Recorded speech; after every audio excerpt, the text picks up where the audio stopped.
জুলাই আগস্টে হত্যাযজ্ঞের দায় স্বীকার করে শেখ হাসিনার মামলায় রাজসাক্ষী হয়েছেন সাবেক পুলিশ মহাপরিদর্শক চৌধুরী আবদুল্লাহ আল মামুন। দুপুরে আন্তর্জাতিক অপরাধ ট্রাইব্যুনালের কাঠগড়ায় দাঁড়িয়ে অপরাধের দায় স্বীকার করেন তিনি। জানান, যারা এই অপরাধের সঙ্গে সম্পৃক্ত তাদের মুখোশ উন্মোচন করতে চান। রাজসাক্ষীও হবেন মামলার। সেই সাথে শেখ হাসিনার বিরুদ্ধে প্রথম কোনো মামলার বিচার শুরু হলো। বিস্তারিত মারুফা কামালের প্রতিবেদনে। মানবতা বিরোধী অপরাধের মামলায় শেখ হাসিনা সহ ৩ জনের বিরুদ্ধে আনুষ্ঠানিক অভিযোগ গঠনের আদেশ দিয়েছেন আন্তর্জাতিক অপরাধ ট্রাইব্যুনাল। বৃহস্পতিবার বিচারপতি মোহাম্মদ গোলাম মোর্তজা মজুমদারের নেতৃত্বে ৩ সদস্যের ট্রাইব্যুনালে এ অভিযোগ গঠন করেন। অভিযোগ গঠনের মধ্য দিয়ে পুনর্গঠিত ট্রাইব্যুনালে দাখিল করা হাসিনার বিরুদ্ধে প্রথম কোনো মামলার বিচার শুরু হলো। মামলার অপর ২ আসামি সাবেক স্বরাষ্ট্রমন্ত্রী আসাদুজ্জামান খান কামাল ও কারাগারে থাকা সাবেক আইজিপি চৌধুরী আবদুল্লাহ আল মামুন। আসামিদের মধ্যে শেখ হাসিনা ও আসাদুজ্জামান খান এখনও পালিয়ে আছেন।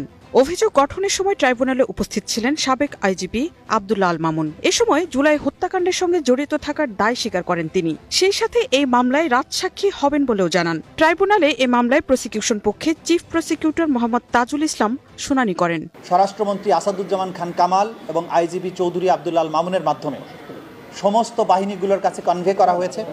আওয়ামী লীগের কাছে কনভে করা হয়েছে, ছাত্রলীগ যুবলীগের কাছে কনভে করা হয়েছে এবং সেই নির্দেশের আলোকেই দেশব্যাপী জুলাই এবং আগস্টে ১৫০০ ছাত্র জনতাকে হত্যা করা হয়েছে, ২৫,০০০ মানুষকে আহত করা হয়েছে। বিজ্ঞপ্তি দেওয়ার পরেও পলাতক ২ আসামি ট্রাইব্যুনালে হাজির না হওয়ায় তাদের পক্ষে রাষ্ট্রনিযুক্ত আইনজীবী দিয়ে এই মামলার অভিযোগ গঠন বিষয়ে শুনানির দিন ধার্য করেন আদালত। আসামি শেখ হাসিনাকে আদালতে উপস্থিত করানোর ব্যাপারে রাষ্ট্রের পক্ষ থেকে তিনি যে দেশে পালিয়ে আছেন সেই দেশের সাথে সম্পাদিত এক্সট্রাডিশন চুক্তির আওতায় তাকে বাংলাদেশে ফেরত এনে বিচারের মুখোমুখি করার চেষ্টা রাষ্ট্র করেছে, কিন্তু সেই আহ্বানে চুক্তির অপরপক্ষ ভারত সাড়া না দেয় তাকে উপস্থিত করানো সম্ভব হয়নি। অপর আসামিও আসাদুজ্জামান খান কামাল, তিনি পলাতক আছেন, তিনিও আদালতে উপস্থিত হননি, তার বিরুদ্ধে নোটিশ জারি হওয়া সত্ত্বেও।